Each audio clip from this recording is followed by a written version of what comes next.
Welcome back to the deep dive. Today, we're jumping into something really important if you're dreaming of, or maybe already have, a place in the sun. We're talking property agreements, specifically leasehold extensions in, well, one of the most beautiful spots imaginable, the island of Phuket. Yeah. Yeah, Phuket. Stick around because we've got some crucial insights, especially if you're thinking about long-term security for your slice of paradise there. Now, our guide for this deep dive is a really insightful article. It's called Phuket Leasehold Extension, Navigating Thai Property Law. And importantly, it comes straight from the experts on the ground, Ocean Worldwide. They're a luxury residential real estate agency, and they've been based right there in Phuket since 2004. Their director, Sandra O'Neill, she's personally helped, literally thousands of families and investors over the years. They really specialize in that high-end residential real estate, not just in Phuket, but Koh Samui too. So our mission today, let's really unpack what it takes to, secure your long-term property interests in Thailand. Okay, let's unpack this. Yeah, thanks. It's a fascinating topic because, well, so many people want to extend their leaseholds, right? It's a common goal. But the thing is, the actual details of Thai law, Yeah. the nuances, they're often misunderstood, even by people who already have leases. It's not as simple as ticking a box, unfortunately. Understanding the ins and outs is really vital if you want to avoid, well, nasty surprises later on. So yeah, this deep dive should give you some really crucial pointers. Okay, so let's start with the basics then. For anyone maybe just starting to explore property in Phuket, this idea of leasehold is fundamental. Can you just give us a quick refresh? What exactly is a Thai leasehold for a foreign buyer, and how is it different from, owning it outright freehold? That seems pretty key here. Absolutely. The core difference really comes down to restrictions on foreign land ownership in Thailand. So a leasehold agreement, it's basically a contract. The owner, the lessor, gives you, the lessee, the right to use and occupy their property for a fixed amount of time. You can think of it like a very, very long-term rental, but it's legally solid. You get full usage rights, pretty much like you owned it. But, this is the key point, the actual land title stays with the original Thai owner. This whole structure is super important for overseas buyers because it opens the door to buying properties like villas and houses, which foreigners generally can't own freehold. Right. And freehold is just that full ownership land and building. Exactly. Freehold means you own it all. The building, the land it sits on, completely and forever. But for foreigners in Thailand, freehold's usually only an option for condo units. And even then, there are limits, like only a certain percentage of units in a building can be foreign-owned. Leasehold, on the other hand, lets you secure those usage rights for a set number of years. Usually it starts with up to 30 years. And there are often options to renew written in. Crucially, these leases are legally protected. They get registered at the local land office. So it really solidifies your right to be there long term without navigating the complexity of trying to own land directly. Okay, so that initial 30-year term is pretty standard because of those foreign ownership limits. But you hear people talk about the 90-year lease all the time. How does that actually work? Is it like a guaranteed 90 years from day one? Oh yeah, the 90-year lease. That's where things often get a bit misunderstood compared to the legal reality. So a lease agreement in Thailand, the initial maximum term allowed by law is 30 years. That's the starting point. The 90-year idea usually comes from structuring it as that initial 30 years, plus agreements for 2 more consecutive 30-year renewals. Added up, you get 90. Okay, but I know a lot of people who've bought leaseholds believe that if those renewals are in the contract, they're locked in, guaranteed. But you mentioned legal reality. Has something changed? Is there a catch? That's exactly it. There's a really critical legal shift here, or perhaps a clarification from the courts that people need to be aware of.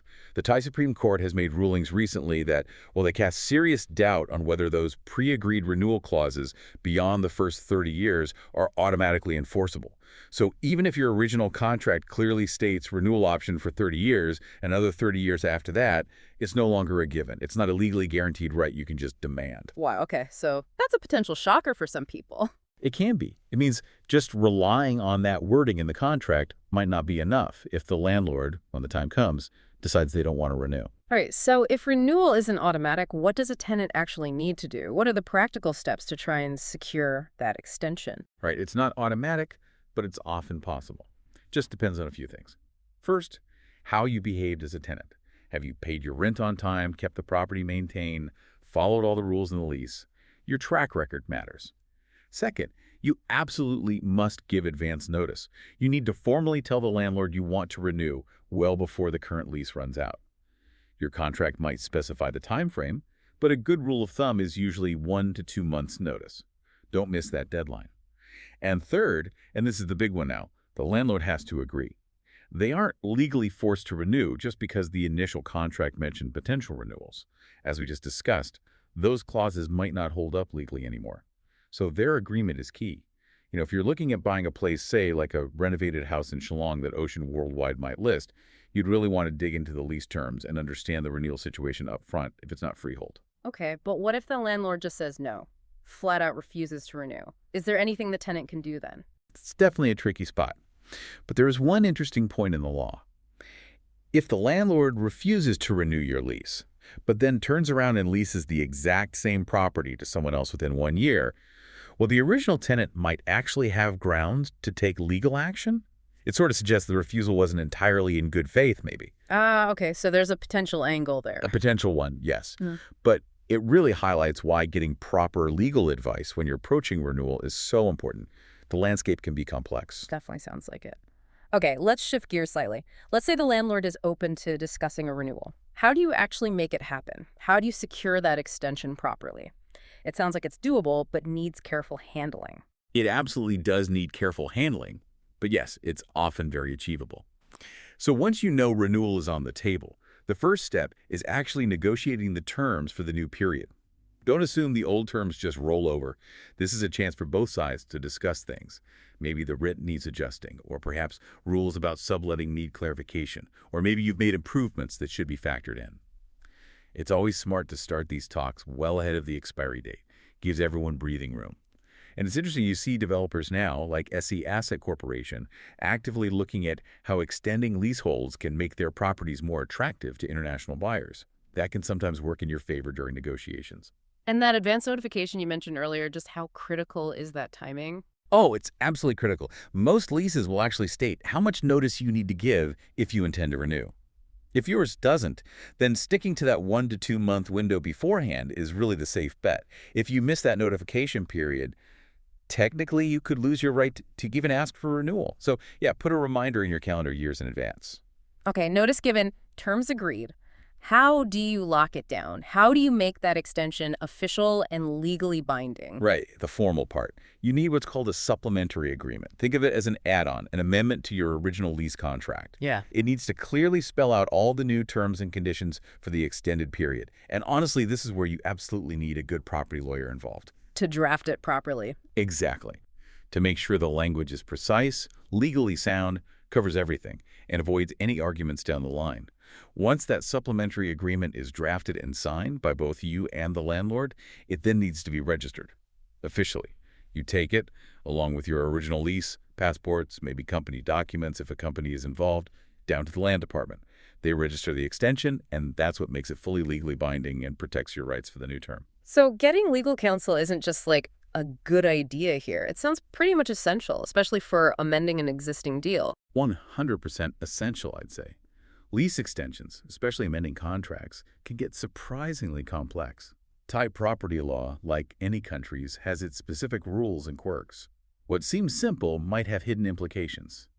A specialist property lawyer in Phuket, someone who deals with this day in, day out, can guide you through it all. They'll help you understand every clause in the supplementary agreement, advise you during the negotiations, and make sure the final document is drafted perfectly. It's really about protecting yourself, making sure you're legally covered, and ensuring your investment, your home, is secure for the years ahead. If you've invested in something amazing, like one of those luxury beachfront condos in Macau that Ocean Worldwide might represent, getting this extension handled correctly is absolutely key to your long-term peace of mind. They'll make sure everything complies with current Thai laws and help you navigate any changes or recent court rulings. It really sounds like making assumptions about automatic renewal is probably the biggest pitfall here. You might just think, oh, it's in the contract, it'll just roll over. But that's clearly not the case anymore. That's the core message, really.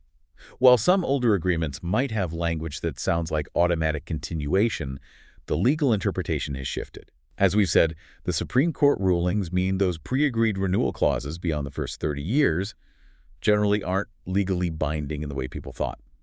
So yeah, even if your contract mentions renewals, you absolutely cannot just assume it will happen automatically. It now really hinges on reaching a new agreement at the time of renewal. Okay.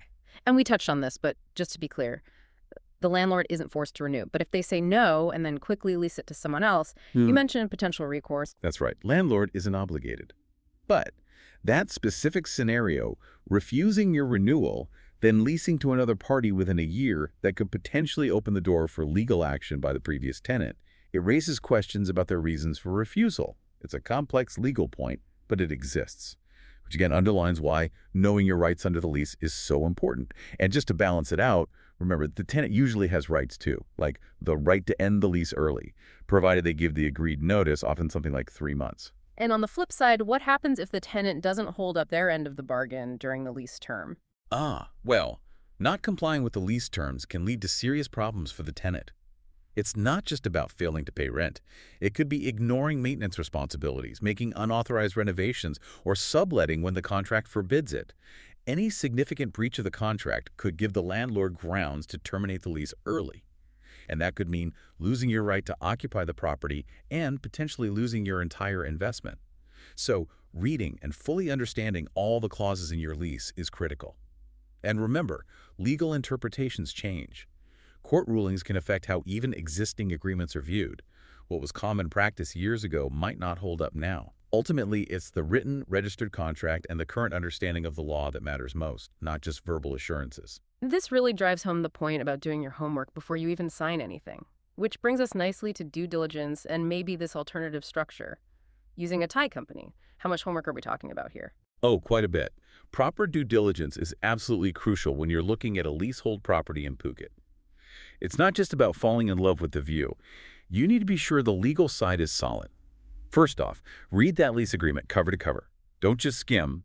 Understand the exact duration, what it says about renewals, even with the caveats we discussed. Clauses about selling your lease early, any restrictions.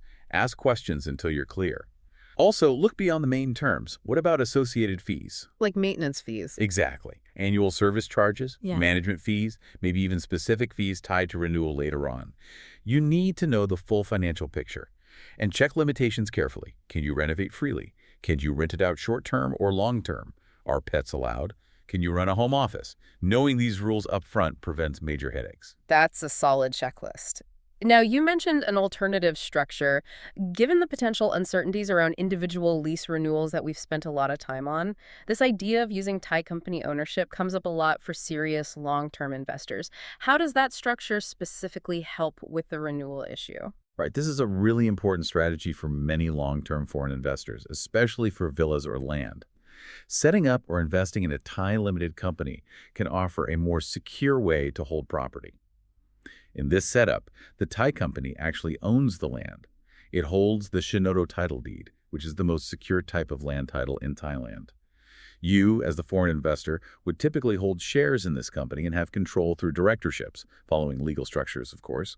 So while you don't own the land directly freehold, the company you control does.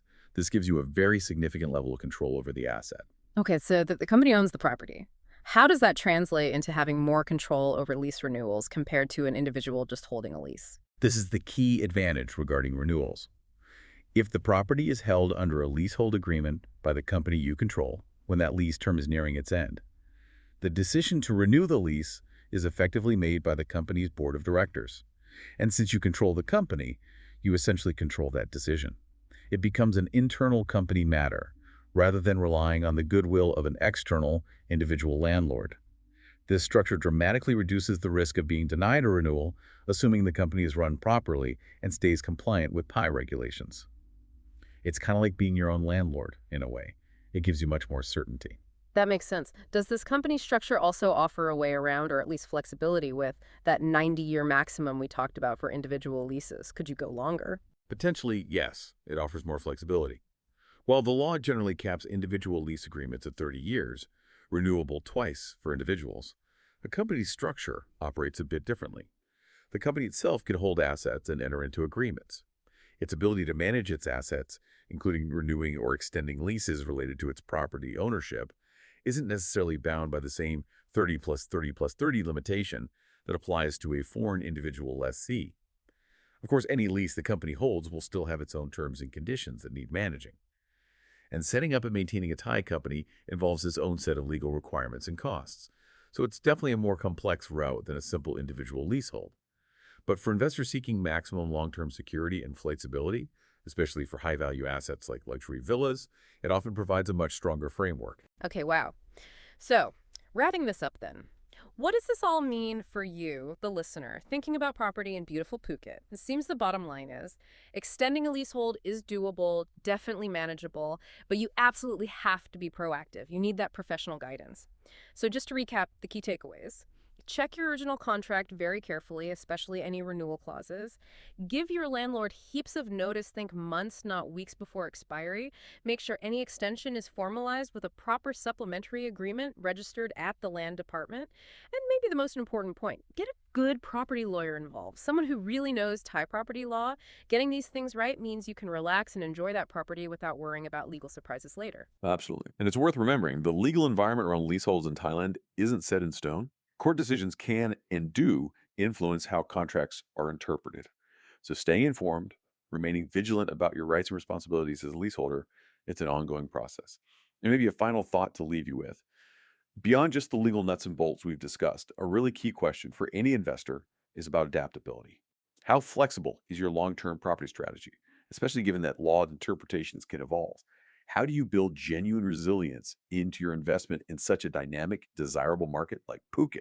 That's something worth pondering.